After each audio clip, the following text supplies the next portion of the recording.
बजारमध्ये पडेल आता.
माझे नाव सोमनाथ नारुमाडी. माझ्या 3 एकर मका लावलेला होता.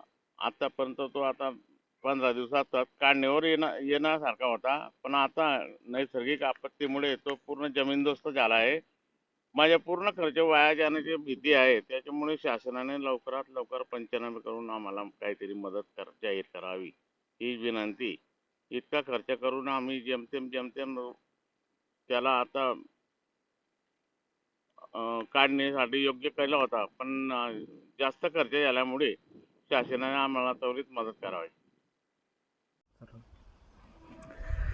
साधारणतः गेल्या 2 दिवसापासून नंदुरबार जिल्ह्यामध्येच काय पण संपूर्ण महाराष्ट्रामध्ये अवकाळी पाऊस आणि बेमौसमी वादळामुळे प्रचंड नुकसान शेतकऱ्यांचं होत आहे. कोणाच्या घराची पत्रे उडाली, कोणाच्या गहूचं नुकसान झालं, मक्याचं नुकसान झालं. आपण हा बघतो आहोत केळीचा बाग, निसवाड झालेला बाग या ठिकाणी कोलमडून पडलेला या ठिकाणी आपल्याला दिसतो आहे. साधारणतः तोंडात आलेला घास हिरावून घेण्याची ही वेळ आलेली आहे. सरकारने आम्हाला मदत करावी न करावी हा सरकारचा प्रश्न आहे, परंतु या ठिकाणी आता आम्ही कोणाला सांगावं, कोणाजवळ आमचं दुखणं मांडावं. आवाळ फाटलेला आहे, ठिगळ लावून उपयोग नाही. शेवटी परमेश्वरालाच आम्हाला विनंती करावी लागेल की हे परमेश्वरा, शेतकरी निष्पाप आहे, किमान त्याला बळ दे, त्याच्या प्रयत्नांना यश दे, त्याच्या मेहनतीला फळ दे, हीच आम्ही परमेश्वराला विनंती करू शकतो. कारण कोणाला सांगायला गेलं, रडायला गेलं तर आम्हाला आदेश नाही, आम्ही काय करू शकत नाही, अशा प्रकारची जर उत्तरं मिळत असतील तर त्यापेक्षा आमचं रडगाणं आम्हीच रडून घ्यावं आणि हे संकट आम्हालाच सहन या ठिकाणी करावं लागणार आहे. गेल्या 2-3 वर्षापासून साधारणतः अतिवृष्टीमुळे इतकं नुकसान झालेलं आहे या परिसरामध्ये, पण ना कोणाचे पंचनामे झाले, ना कोणाला भरपाई मिळाली, तर आणखी कोणाकडनं अपेक्षा करावी.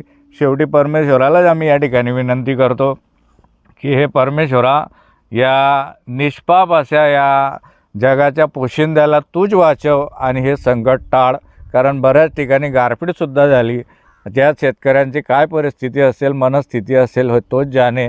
कारण ज्याचे जडतं त्यालाच कळतं. त्याच्यामुळे या ठिकाणी या संकटातून आम्ही मुक्त व्हावं अशी परमेश्वराला विनंती करतो. धन्यवाद.